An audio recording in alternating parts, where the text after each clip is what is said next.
Salut à tous, c'est Massis et bienvenue pour cette nouvelle vidéo. On me demande souvent de faire des tutoriels sur le réalisme. C'est pourquoi j'ai décidé de faire une série de 3 vidéos sur les portraits réalistes, les objets réalistes et enfin les paysages réalistes. Et comme vous l'avez vu en miniature, j'ai décidé de commencer par les objets. Et si j'ai décidé de choisir un tank, c'est parce que cette vidéo est sponsorisée par World of Tanks. Et d'ailleurs, un grand merci à Wargaming pour cette collaboration. Et je pense que pas mal de vous connaissent déjà World of Tanks. C'est un jeu gratuit en ligne où vous allez pouvoir piloter plusieurs tanks dans différents modes de jeu. Un des plus connus, c'est celui où il va y avoir 2 équipes et le but va être d'aller capturer la base adverse. Et un autre mode de jeu qui est pas mal, c'est en fait 2 équipes apparaissent sur une map.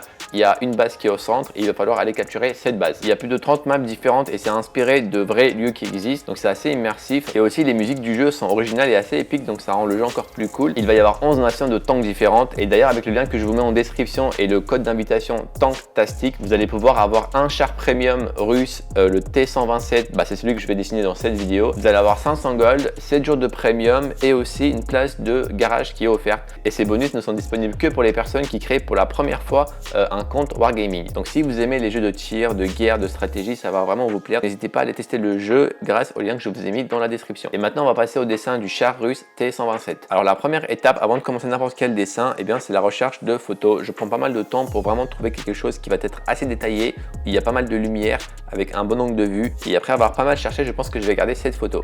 Alors pour le dessin réaliste, il va y avoir 2 aspects qui vont être assez importants. Le premier, ça va être le croquis. On va devoir avoir quelque chose d'assez ressemblant au modèle. Et ensuite, ça va être la coloration. Pour ce qui est du croquis, je vous ai fait une vidéo sur comment réaliser des croquis pour avoir quelque chose dont les proportions vont être exactes. Donc je vous mets la vidéo en fiche. Et sinon, pour ma part, je vais y aller directement à l'œil. Là, vu que c'est un char et que les chars se ressemblent tous en général, donc c'est pas grave si le dessin ne sera pas à 100% exact. Le but va être surtout de faire ressortir les points importants du char pour qu'on puisse le reconnaître facilement.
Donc voici le croquis. Alors ça, c'était l'étape facile d'un dessin réaliste parce que c'est quelque chose qui est assez simple à faire. L'étape la plus difficile, c'est la coloration. Maintenant, quand on est face à un gros problème en général dans la vie, une des méthodes pour résoudre ça, c'est de diviser le gros problème en plusieurs petits problèmes qui vont être plus faciles à résoudre. Et une fois qu'on aura résolu tous les petits problèmes, normalement, le gros problème sera résolu également. Et on peut appliquer ça au dessin réaliste. Si on regarde une photo du tank comme ça paraît impossible ou même très difficile de faire toutes les couleurs et avoir un résultat qui va être aussi réaliste que la photo. Maintenant, si on devait appliquer la méthode dont je vous ai parlé juste avant, en fait, il suffirait de zoomer sur le dessin. Et si on zoomait par exemple sur le tank, par exemple sur cette partie avec le petit bout métallique qui dépasse ici à côté de l'étoile, si on zoome vraiment, on voit que cette partie-là, elle est plutôt simple à faire en fait. C'est juste un cercle avec un contour noir. Ensuite, on a une base de vert. Et en haut à gauche, on va avoir une lumière blanche qui va venir éclairer cette base verte. Donc, faire cette partie-là est très simple. Et pareil pour l'étoile qui est à côté. On va juste faire une étoile avec un contour au noir, puis un deuxième contour au blanc, puis le fond va être rouge. et certaines parties de l'étoile, il va y avoir des petites rayures qu'on va marquer par exemple avec du blanc. Et en fait, on remarque que si on zoomait sur chaque partie du tank, eh bien, chaque partie séparément, c'est très simple à faire. Et du coup, la seule difficulté qu'on peut voir ici, eh bien, c'est juste que ça va prendre du temps. Mais si on se concentre sur chaque partie en faisant exactement comme ce qu'on voyait sur l'image, à la fin, on aura un dessin du tank qui ressemblera exactement à la photo de notre modèle. Un autre conseil que je peux vous donner, eh bien, c'est lorsque vous allez choisir la photo pour faire du réalisme, choisissez une photo en haute définition pour que justement vous puissiez zoomer comme ça et voir les détails, parce que dans un dessin réaliste, ce sont les détails qui font le dessin.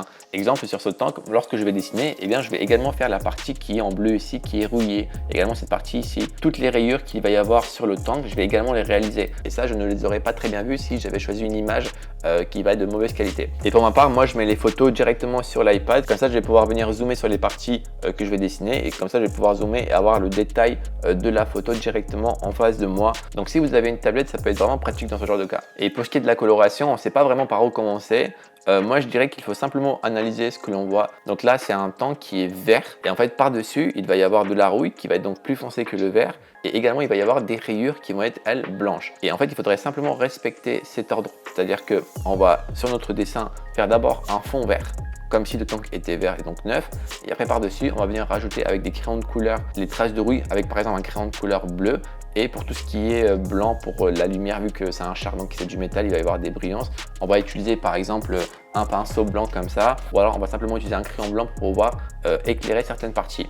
Quand je fais des dessins réalistes, j'utilise une feuille lisse. J'ai besoin que la feuille elle soit la plus plate possible pour que je puisse moi venir mettre les couleurs que je veux sans que les grains de la feuille puissent faire des effets de blanc, d'ombre, etc. Donc une feuille lisse est très important. Pour ce qui est du matériel, donc ce que je fais souvent, c'est je mets une base de feutre à alcool pour que je puisse avoir la feuille blanche qui devienne la couleur de base de mon dessin. Donc là en l'occurrence c'est du vert. Pour le coup je suis allé acheter dans une boutique d'art ces deux copiques en vert kaki clair et en vert kaki foncé que je vais utiliser donc comme base de mon dessin. Et pour ce qui est des crayons de couleur, je vais utiliser les Prismacolor et les Faber-Castell Polychromo selon les couleurs dont j'ai besoin. Et pour tout ce qui est noir, je vais utiliser simplement des feutres noirs pour pouvoir marquer les ombres. Et donc là c'est parti, je vais tout de suite commencer en faisant d'abord une première couche avec le vert. Pour vous montrer un peu ce que je vais faire, par exemple, imaginons si on devait colorier une partie de la surface du tank, je vais simplement prendre le vert et faire la surface comme ça. Si je veux faire les parties où il y a de la rouille, je vais prendre du bleu et un genre de bordeaux violet. Et ça donne un effet de rouille. Pour les parties de l'ombre, j'utiliserai le vert plus foncé que j'ai acheté. Et pour les endroits foncés, pour être plus précis, j'utiliserai un crayon de couleur avec la petite mine. Sur les parties métalliques, étant donné qu'il y aura un effet de brillance, j'utiliserai ce blanc. Et sinon, je ne sais pas si vous voyez ici sur le modèle, il y a des parties comme ça, des petits points blancs qui ne sont pas vraiment blancs opaques, mais c'est un blanc un peu transparent. Et ça, c'est dû sûrement à l'usure du métal. Et pour faire ça, ce que je vais faire, ça va être très simple. Sur la partie verte ici, je vais venir appliquer de l'encre blanche. Et avant que ça sèche, je vais enlever avec ma main. Voici comment je vais procéder. Et ça va nous permettre ainsi d'avoir des petites taches blanches mais qui ne vont pas être opaques vu que je vais enlever une partie avec ma main et ça va nous permettre d'avoir ce même résultat qui est ici sur le modèle. Et je pense que je ferai cette technique sur le tank en entier pour lui donner une texture sur sa partie métallique.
j'ai dû arrêter de dessiner parce que j'ai un gros souci. En fait, je n'ai absolument plus de place sur ma carte SD de la caméra ni même de mon PC, ce qui fait que j'ai même dû supprimer quelques rushs pour pouvoir tourner cette outro et pouvoir finir la vidéo.